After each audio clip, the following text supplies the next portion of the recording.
What's up, guys? You know what time it is. Bedtime? You wish. Hey, you asked. That's fair. It is now Saturday at this point. I should be asleep. Friday night, Saturday morning, which, when it's Friday, you know what that means, right? It's bedtime? Bedtime is every night. Oh. On Fridays, it's special because Special bedtime? I'm going to kill you. It's Mandalorian Day. Oh, so sleeping with Baby Yoda. Cool.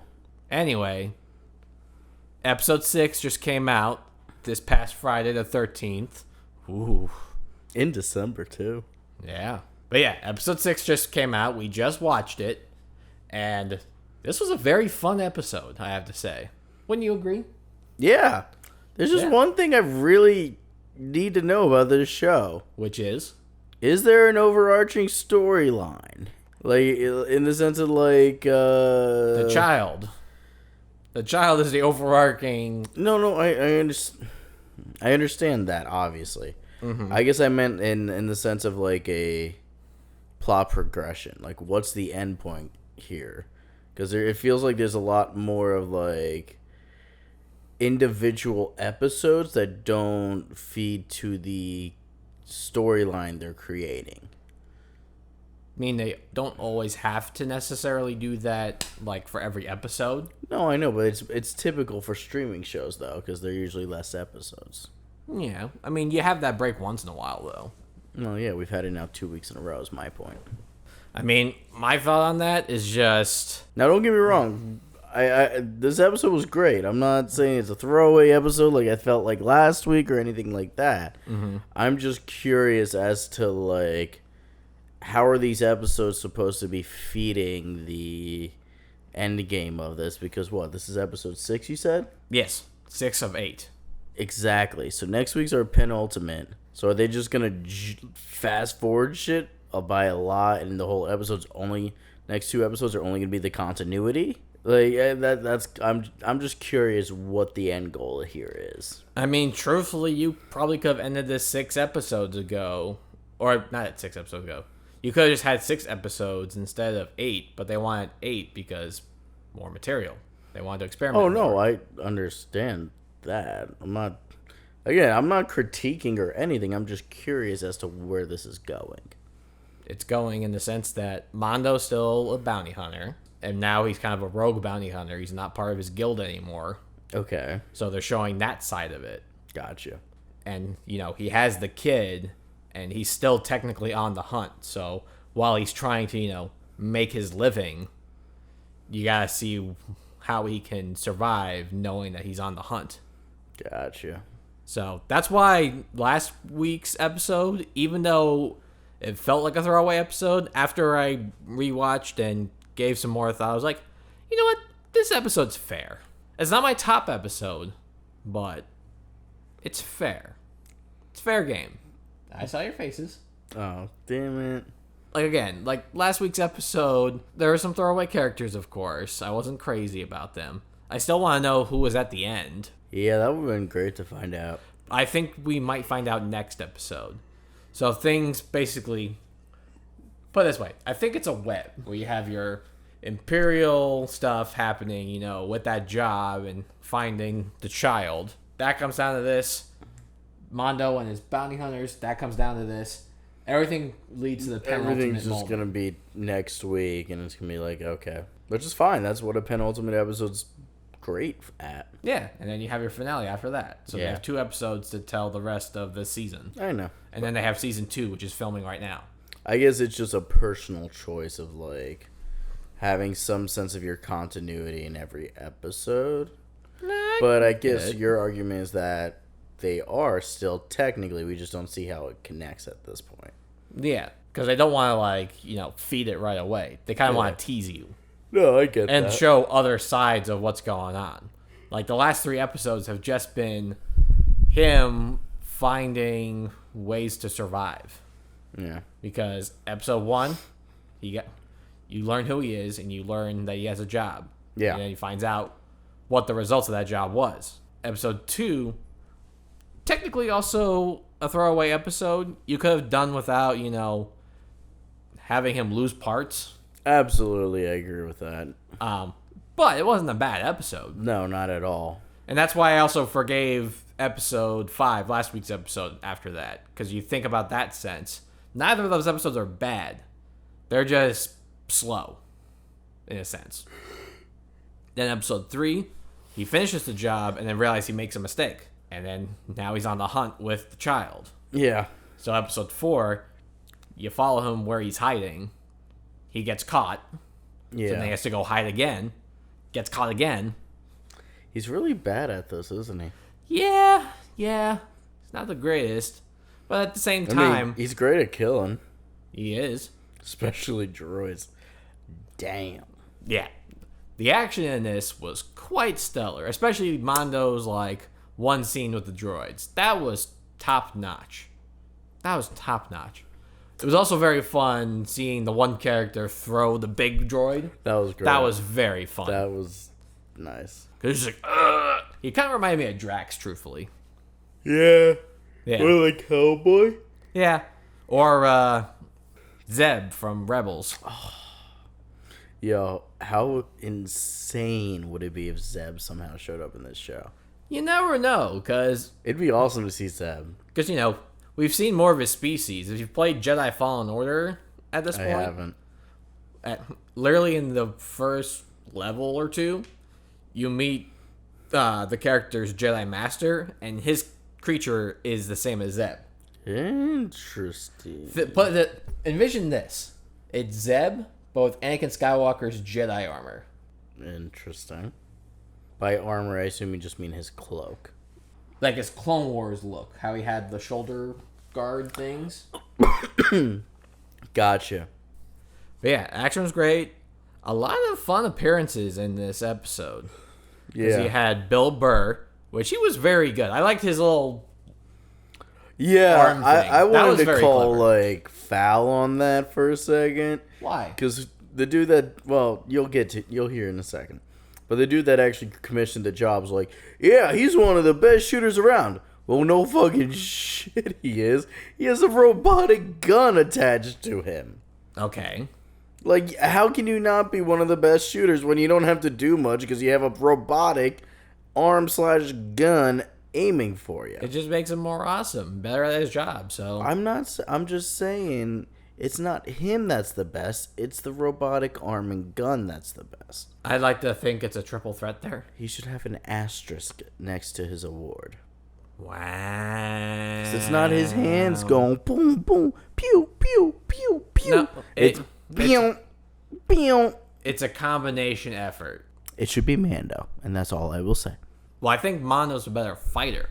He's a great shooter. What do you mean? He's a great shooter. He's the ultimate fighter in general. Ultimate fighter. Bill Burr has some good shooting, but that's about it. He's not a very good fighter. I agree with that. Yeah. The droids were cool. What's her name from Game of Thrones made the appearance in here? Shoot, I just had it. Natalia Linner, I think her name is. Something Yeah, like but that. yeah. So if you've seen, Harry Potter, she's the witch that has the shape-shifting abilities. So in Order of the Phoenix, she was shaping her mouth to look like a duck, for example. Natalia Tene. Yes. Tene. Yes. I'm sorry awesome if you watch this. That'd be really awesome. Yeah. I like the fact But that she sorry played. if I say your name wrong. I like the fact that she played a Twi'lek. Yeah, that was interesting. Yeah. Which I have to say, that character, just the way she came off. Yeah. My God, she was a feisty character. Yeah, she was. Mm-hmm. I mean, did you see the embrace with her brother? Mm-hmm. That's her brother. She had some nice teeth too. Very vampire-ish. Very vampire-ish, which I kind of remember from Clone Wars. They had very sharp teeth, but hers were very vampire. Hers were very obvious vampire. Yeah. Just too sharp, and then everything else was, normal. So exactly. Normal human teeth. Yeah. But either way, it was a nice appearance. Yeah, no, absolutely. Yeah. And I thought the brother was going to be a character from Clone Wars or something. I was expecting that. I thought he was going to be a Syndulla related thing. Yeah, that would have been fun. I'm not going to lie. I thought that too. Nice.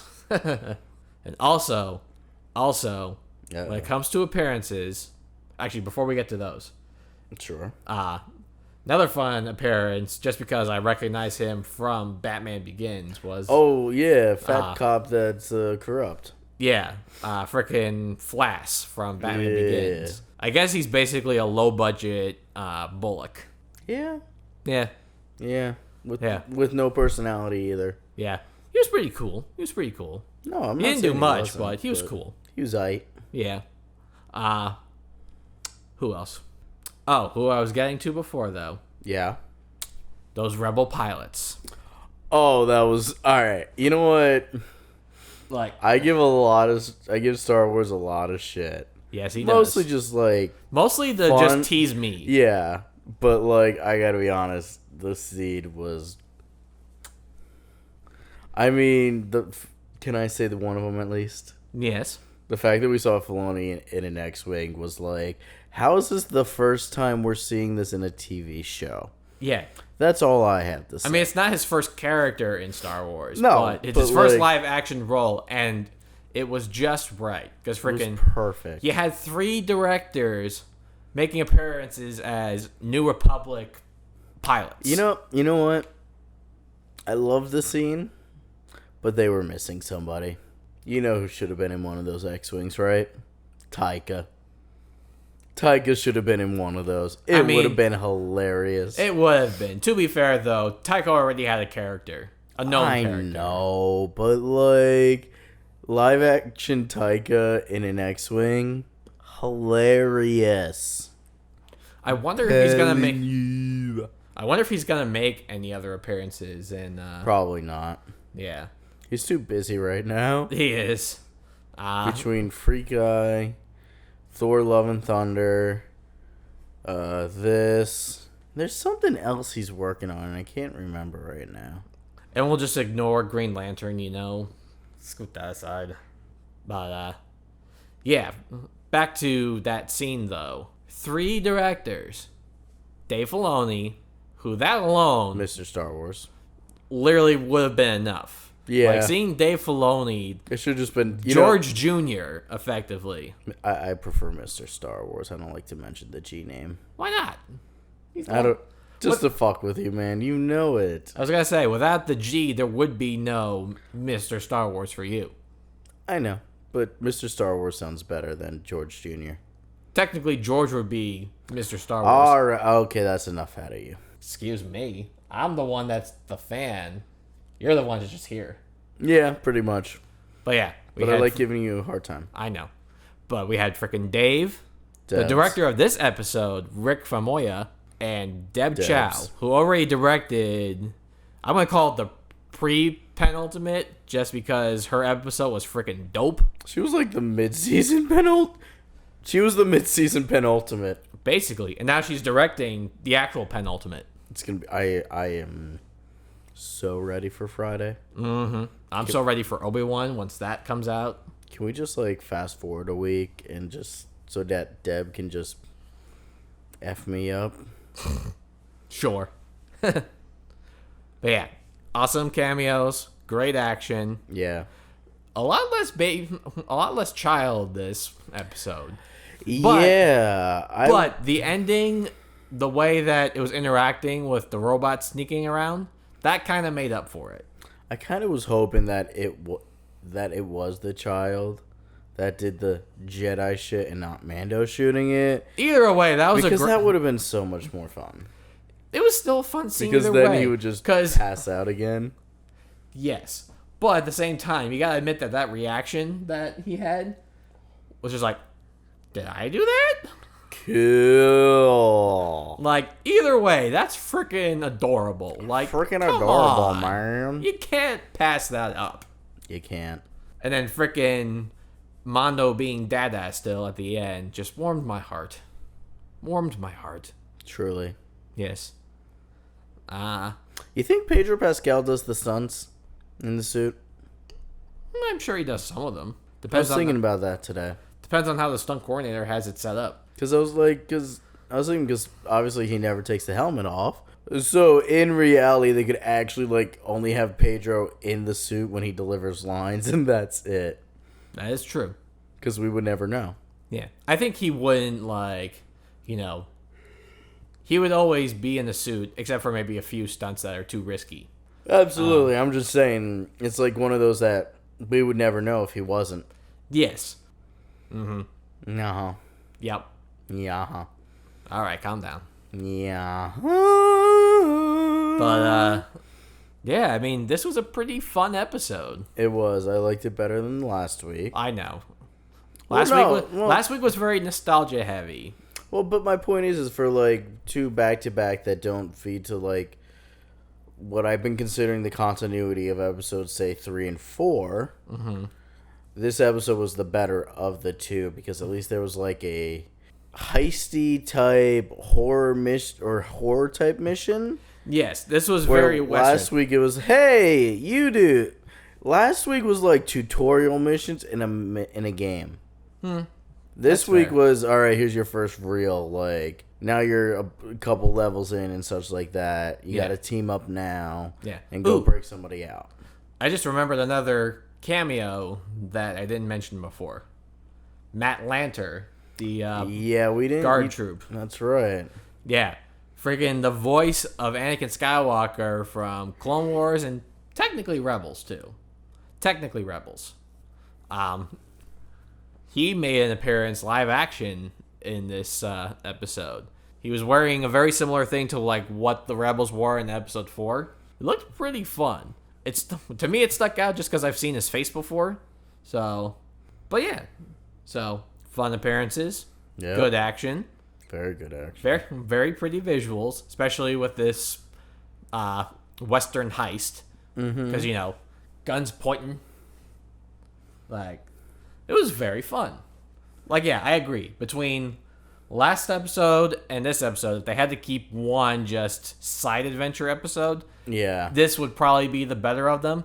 But I still kind of like last week's episode a little more now. Partly due to the nostalgic visuals, but also just because, it wasn't bad. It was just a hard turn from where we were previously. No, absolutely. And don't get me wrong, I didn't say last week was actually bad. It was just not what I wanted as a viewer.